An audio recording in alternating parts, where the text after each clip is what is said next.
If you want to ask Chad a question, hop on our live stream, and we'll try to get to as many as we can. And let's tell a little bit about Chad while we're waiting for him to get in and talk about. Right now, he's the associate athletic director for development, and he oversees and works with the Cougar Club, the organization that your dad, Dale McCann, founded and grew to support the BYU athletic program. The legend many moons ago. Yeah. Tight end from 1993 to 1996, two-time first-team all-WAC player. He's in the BYU Hall of Fame, inducted in 2007. 2 stints with the Eagles, right? Yeah. So 1997 to 99, then he was with the Rams in 99 through 2000, then back to the Eagles on their really good run, 2000 to 2005. Look, he's just listening to us read all his accolades. Hey, most importantly to you, but not to me, is that he was a captain of the Orem Tigers, your alma mater. Golden Tigers. So served a mission to Taiwan. Before his mission, went to Utah Valley State College. His wife, Michelle, still the best athlete in the house without question. They have 5 children. And you mentioned he authored the book, Surround Yourselves with Greatness. And Chad's with it. Hey, Chad, how long did it take you to write a book? It took me a year to write that and publish it. It was a great experience. 7 kids, though. I had twins at the end. They're 13. Oh, Bam. That's right. Hey, thanks for joining us. Yeah. Wait, 7 kids. Who else matches you other than Reno Mahe? Of all the legends, is Reno the only one that can match you? I think that's probably right. It's probably Reno. I just saw Reno last night at a Little League baseball game, by the way. Has he survived is he out of traction now after coming in and catching a pass in the alumni game? It was so good. Yeah, exactly. So good to see him, and he and Sonny at this baseball game. So we all had hugs all around, and he just, you know Reno, Chad. Does that guy ever not have a smile on his face and a positive attitude? Great teammate. I love him. So positive. Always so good to people. Just incredible. So in The Lion King, you got Uncle Scar has a classic line in there that he's looking down at the hyenas. He says, "I'm surrounded by idiots." What is the key to being surrounded by greatness? When I say surround yourself with greatness, and the title of my book, Surround Yourself with Greatness, it's not surround yourself with the greatest people ever. It's surround yourself with people that make you better. Surround yourself with music that inspires you as opposed to degrades you and takes you down to Chinatown. Watch movies that lift you up instead of strip your soul out from inside your body. So greatness means the stuff that edifies, that builds, that lifts, that brings light, that inspires. And that's what we're talking about when we say surround ourselves with greatness. See, this is why my parents were always happy when we were hanging out with the Lewis kids. That's right. That's right. If you're around good friends, there's a really good chance you're doing good things. Not all the time, but there's a pretty good chance that that's going to work out. I want to talk to Elder Holland about this because this is a wives' tale 10th version story. But I was told that when someone asked him, "Would you rather your kids have a great testimony when they're teenagers or great friends?" And he said, "I'll take great friends any day." Wow. Because they're going to get the testimony if they're around great people. And that to me sounds like something he'd say. So I need to talk to him and say, "Did I hear that right?" Hey, we have a lot of people that they'll come on this stream with us, and BYU Boy 716 saying, "Hey, what is Chad's favorite movie that lifts him up?" He's interested to know. You say watch great movies that lift you up, and then also Obi Grace, who's over in Hawaii with us, asked, "What's your favorite song that has that similar effect?" Let's start with the movie. What's your first, and then song that lifts you. Are you asking me? Yeah, they're asking. Our live stream folks are asking. Gosh. They're like, "Hey, ask Chad this. We want to know." There's so many great movies. I mean, It's a Wonderful Life at Christmas Time, Rudy, any football show. Remember the Titans? That thing is sweet. Everyone should go watch that thing again. But there's just so many powerful movies that lift and push and make you see things in a better. Same thing with music. Like when I was at the Philadelphia Eagles, I needed the strength of great music. And that's when I was listening to Motab driving into work. So "Come Thou Fount of Every Blessing." And I'm trying to be like Jesus, and I'm bound for the promised land. I'd crank that up and I'd rip down the highway, and I would go into the locker room like, okay, I got this. I wanted to walk in that locker room with the power that I needed. And it totally changed me. Now there's a good chance that when you walked into the locker room, Mormon Tabernacle Choir was not on. on the loudspeakers with the team. So how did you hold all that together? How did you blend the two worlds? I'll say this. Sometimes the music in the locker room or the weight room was so foul. I'd tell my weight coach, I'd say, hey, I'm going to come back and lift later. This is jacked up.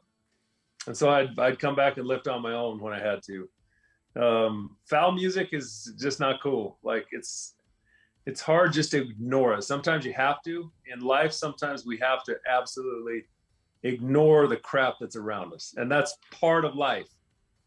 Life is not supposed to be all rainbows and sunshine and flowers. Like we have to figure it out. I think he just went Rocky Balboa on us there. He did. With it, just came right out. And they both have roots in Philadelphia. It's all about Philadelphia. So some of our followers are asking what years you were in Taiwan and what mission. I was 90 to 92. Kent Watson was my main mission president and Tim Stratford at the end. I was the Taiwan Taichung mission, so the south, the middle of the island down to the south, and greatest place in the world for me. And many people that have followed your career know that you played an important role for the NFL as a liaison to China because of your ability to speak Mandarin. And talk about that experience a little bit and how that helped you grow.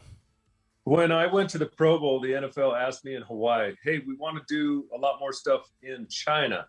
Would you be willing to go over there and be an ambassador for the league? And I said, heck yes, let's go. And so that's when I did the Super Bowl for the first time in Mandarin. It went live.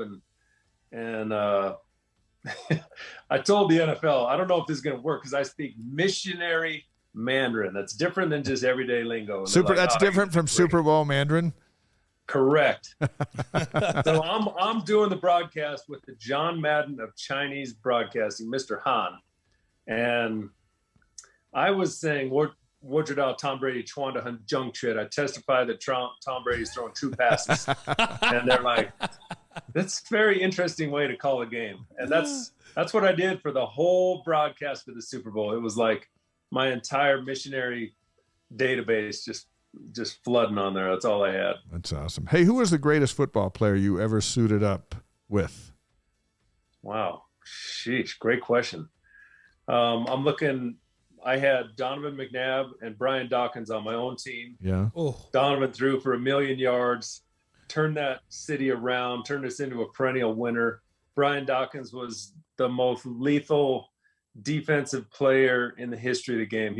I was with him yesterday in Philadelphia, and just talking to him, I just remembered his intensity and how he wanted to remove your head from off your body. And he just hit with such ferocious anger.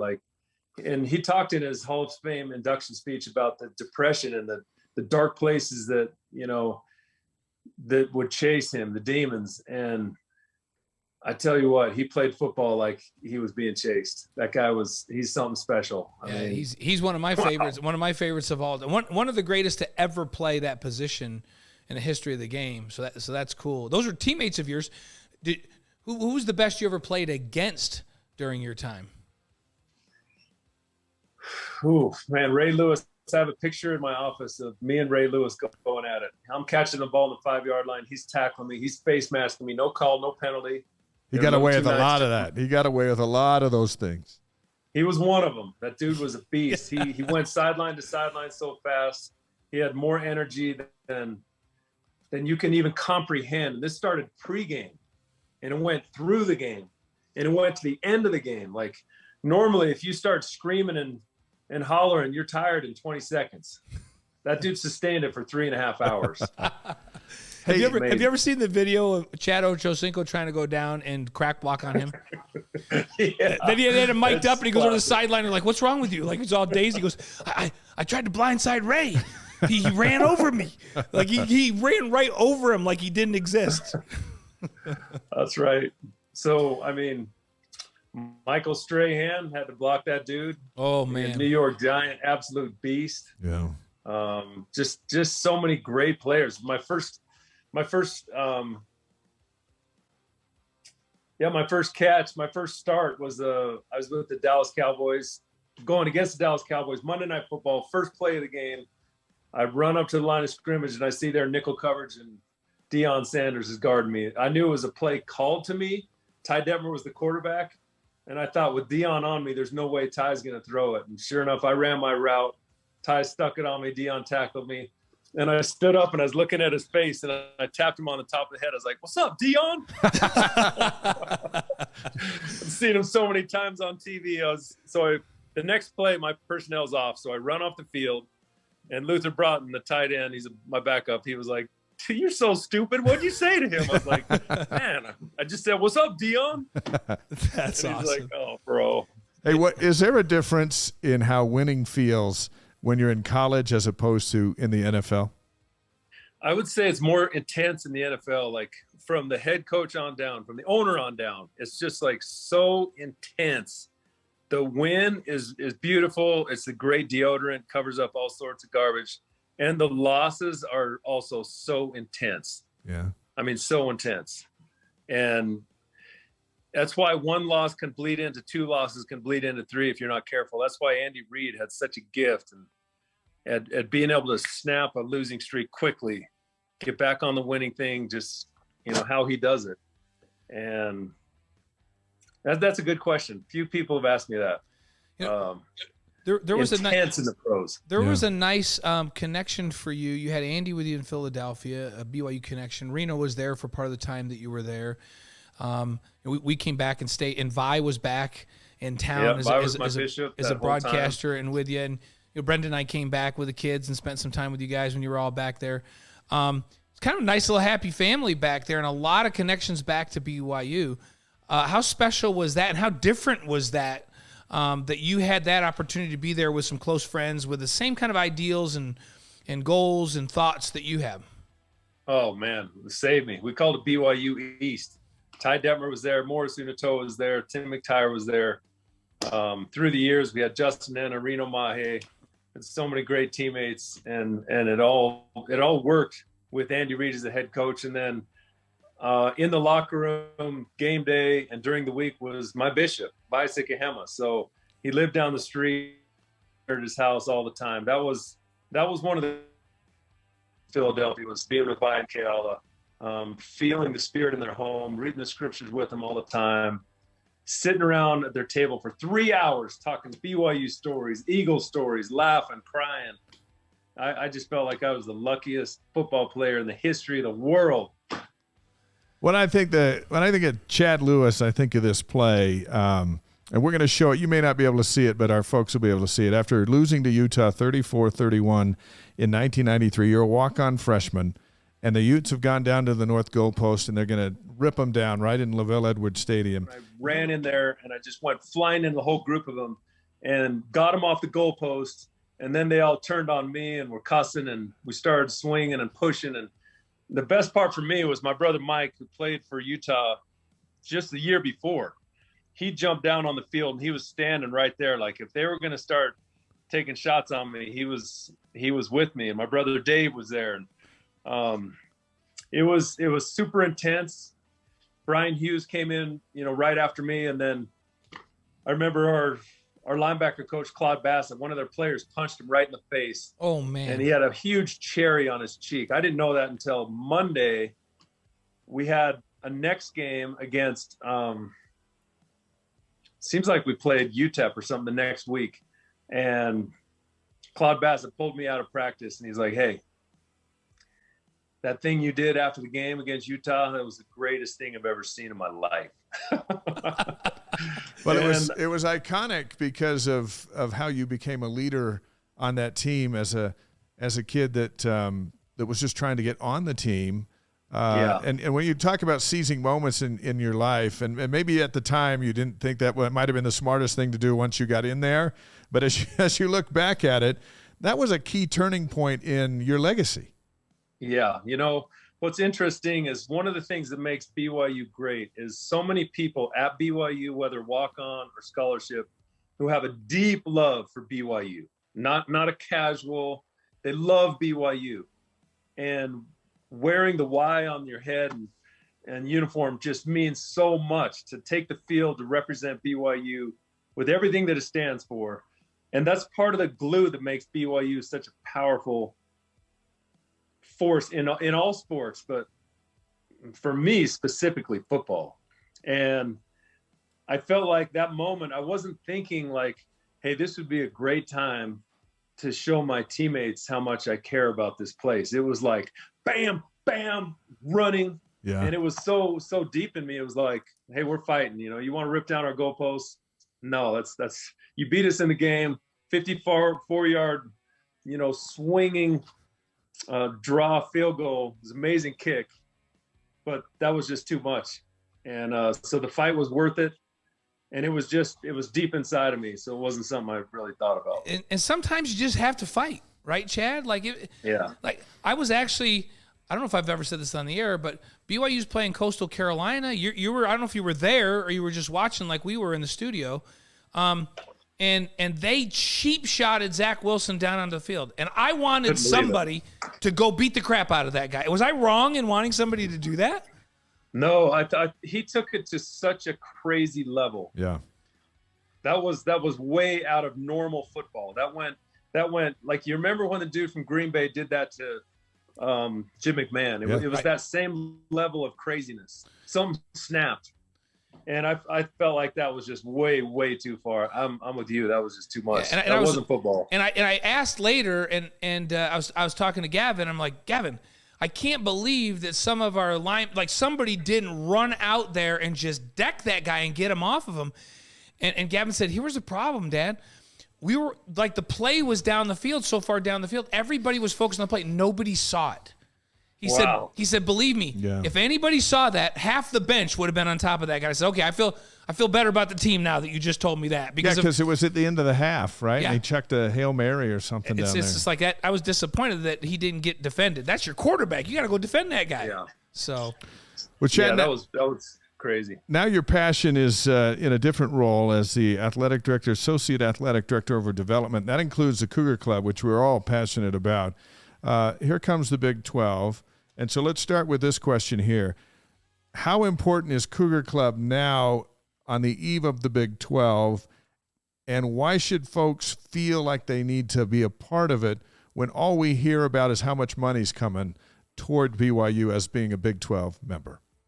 Oh, we're definitely going to get more money being a part of a strong, Power 5 conference. There's no question about that, and we need it. But we also need to improve LaVell Edwards Stadium and all of our facilities. So the type of money that it takes to compete, look, those teams, Texas, Oklahoma on down, they have plenty of money.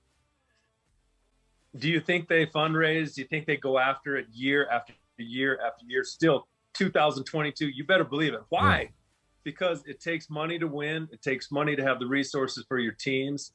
Football on down. Football carries the day for every sport, unless you're Kansas, and basketball carries the day. Yeah. But those teams, like, that's what you have to do as a fan base, as a donor group.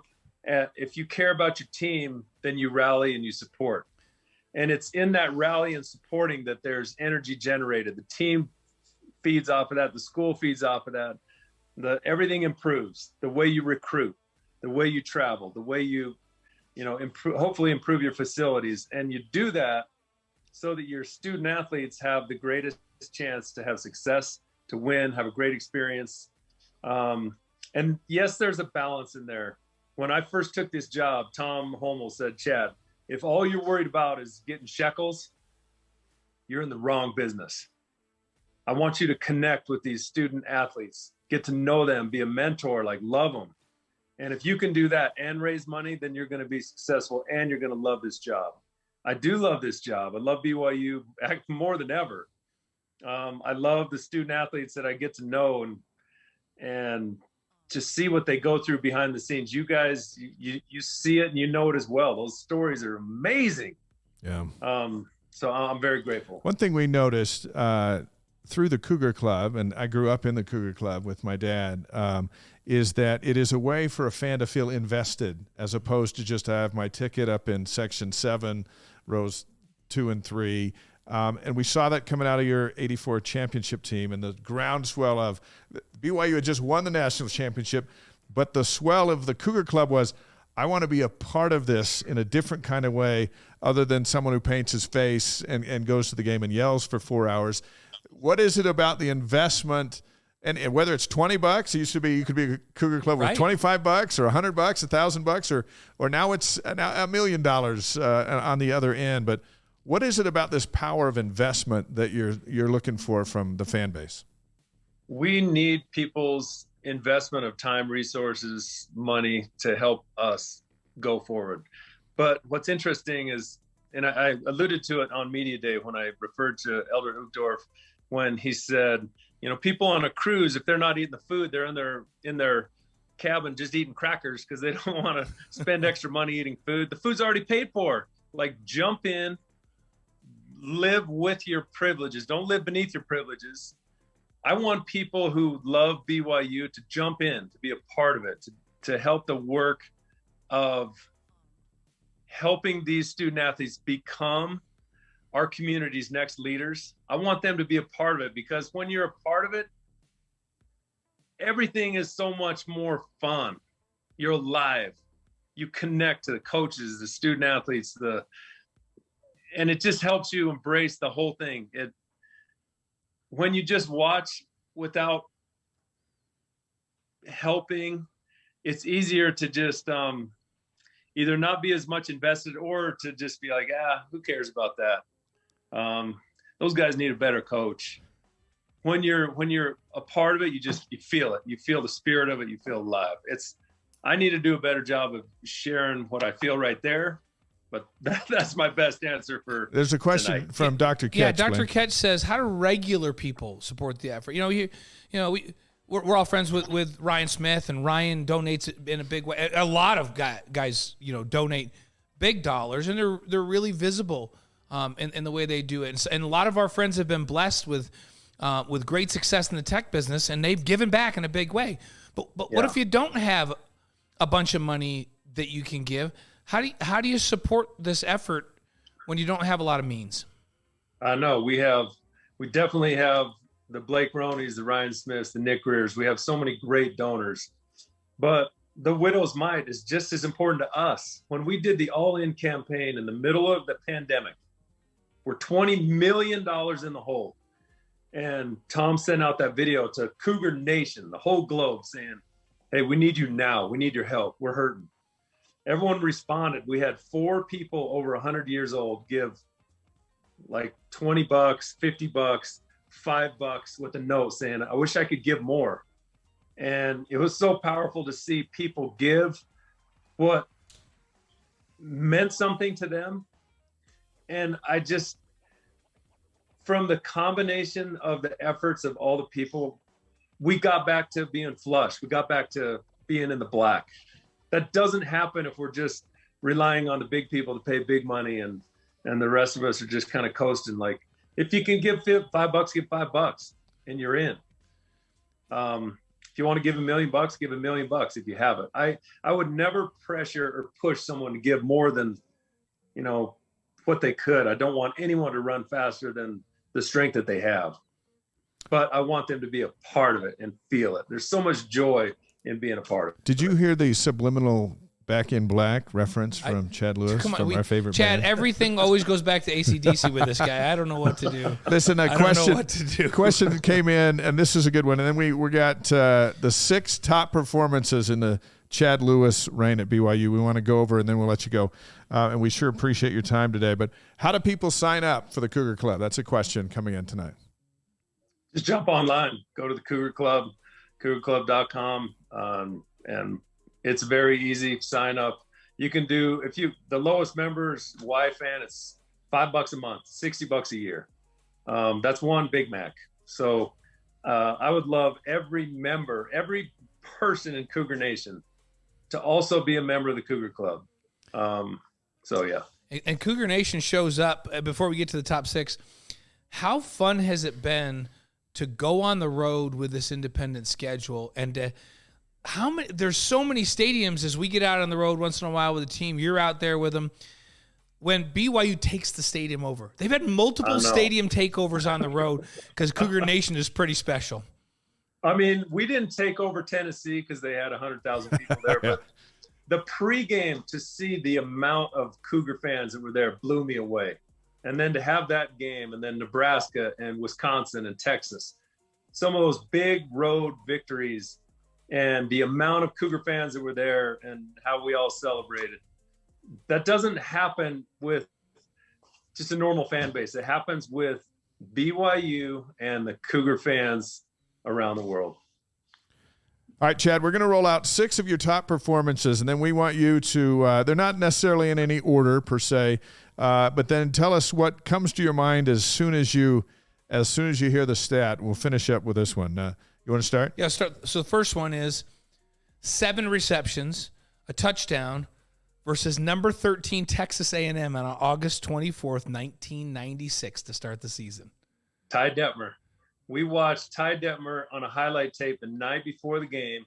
He had both shoulders separated when he played against Texas A&M, and he was in training camp for the Eagles. And he said, I don't got no love for Texas A&M. They're not going to respect you guys. Don't give them none. Go and hit him in the mouth. And just watching him, our team was riveted. I'm telling you, we were ready to go. That was everything. All right, 2 catches for 43 yards. That's not lighting it all up. A touchdown, but it came in a big game against 19th ranked Wyoming, December 7th in the WAC championship game. I still remember you're in the back of the end zone and Sark hits you, and it was game on. Yeah, Itulamili, he had his knee blown out in the first half. We ran a naked bootleg. He was first level. I was second level. He caught it there. Jason Lee or someone hit him low, their safety, and his knee just did a helicopter. We went into the locker room. Our team did not want to come out in the second half. We did not want to play. We were sick. I was so sad. It took us a while in that third quarter before we got playing again. It was really, really hard. So when I think of that WAC championship game, as important as it was to get us in the Cotton Bowl, it was Itulamili. So now that takes us to exactly what you're talking about, the Cotton Bowl. 7 receptions, 79 yards. You're playing number 14 Kansas State, January 1st, a New Year's Day Bowl, 1997. Shea Muirbrook with all of his sacks, Steve Sarkisian throwing the lasso and the rope around Chris Canty, who was out with cramps, and Lavelle Edwards, first January 1 bowl game victory. We wanted to win that so bad for Lavelle, and that was a big game. You grew up your whole life watching games on New Year's Day. What did it feel like to take the field in one?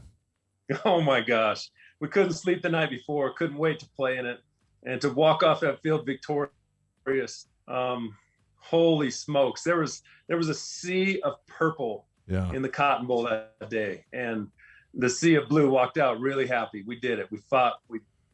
We overcame every challenge. We did it. We won that big game. All right, let's go to 1995. 3 more of the top performances for Chad Lewis at BYU. San Diego State, September 16th, 6 catches, 102 yards. Your only 100-plus yard game and a touchdown. Yeah, that game was huge because we started the year, we got beat by Air Force, and then we came back and got beat by UCLA at home, and people were like, okay, we're off the bandwagon. And as a team, we fought and we beat San Diego State. Tim McTyer had a huge pick 6 in that game. That was a fun game. I just remember catching those passes and just feeling like they could not. Sometimes you just feel like you can't be stopped, and that was one of them for me. I just felt like I don't care where they throw it, I'm catching it, I'm making plays. We're going to win this game. Hey, I've thrown some balls to Chad back when he was playing. He'd be home in the offseason. I'd be out there and throw some balls. Just let me tell you, pretty much anywhere you throw it, Chad's catch radius is gigantic. He catches the ball everywhere you throw it. I love throwing to Chad back in the day. Okay, Chad. I didn't get in the math line in heaven, but I did get in the catch football line. Yes, and I stayed in that line. That's a good line to be in. So next one is 9 catches, 84 yards against Arizona State, October 24th, 1994. Arizona State, the Sun Devils. Yeah, that was a big game because we played UTEP the week before. I caught a ball down the middle, and someone hit me in the back, broke a rib. Every time I bent over, my rib was popping.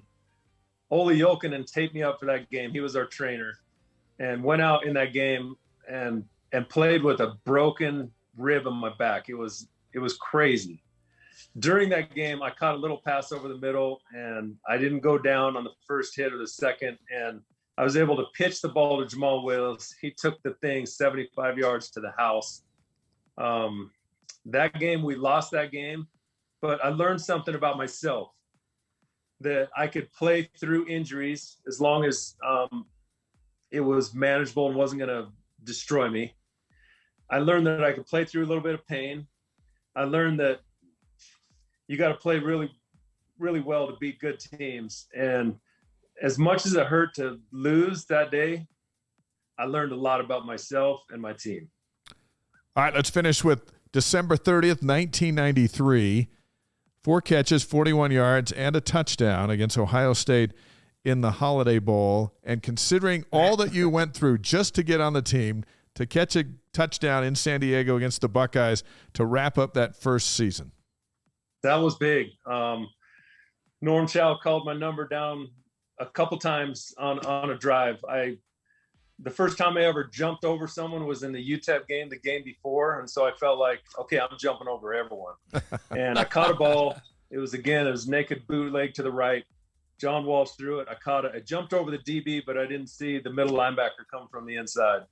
And he launched me in the air. I landed on the ground, and I separated my right shoulder. I was hurting so bad. I was not breathing. And you were covering the game. I remember you just, watching the replay. Just it was so crazy. 2 plays. I go out. I'm laying under the bench trying to breathe. And Coach Chow's trying to run the next play. And we got 10 guys on the field. He's like, what the heck? Where's our tight end? And I'm over there going, ugh! And finally someone's like, dude, you got to get out there. So I went out there. I caught the one-handed touchdown pass. And for me, that put me on the map. A big game, a bowl game, freshman, Ohio State, catching a big touchdown. I just felt like I can do this. I can make this a career. If, good things happen, I'm lucky, I grow, I get stronger. It's amazing. No one knows that you had such trauma. They just go, man, Lewis, he can catch anything. Yep. But the setup story is amazing. And the thing, Chad, is like now it's really eating at me because I'm thinking about that Ohio State game, and I played against them twice, and they got us the first time. It's the only game I've ever played in where I thought, man, they need to do a running clock because if they keep going with this thing, we're going to lose by 100. And they knocked Steve out of the game. Their 2 linebackers hit Steve. They helicoptered him. They had to take his ear pad out because his helmet was on sideways and his nose was sticking out the ear hole.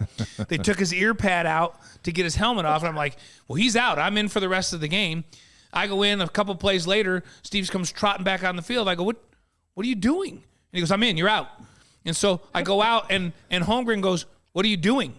And I said, I'm out. He goes, well, who's in? I said, Steve. He goes, Steve's not in. They're supposed to take his helmet. I go, he's right there. 8 is right there. And he played the rest of the game. But so we lost that, and then we lost to them in the Citrus Bowl in 85 when we were better than they were. We lost in a close game. It was like 10-6. We need to play Ohio State again and beat them. We owe them. We got to get them back on the schedule. Let's play them in a bowl. You know what's cool about that story is you captured the essence of Steve Young right there. Like there's a stubborn toughness that belies and that underwrites his great physical abilities, his speed. It was this toughness that he was not going to be defeated. And that toughness is what cut through his anxiety that he, wrote about in his book. Yeah. That's just him. That's his essence right there. Like at some point that dude is one tough son of a gun. Oh, he is. Well, and if Steve tells you you're out, you're out. I don't care what Mike Holmgren said.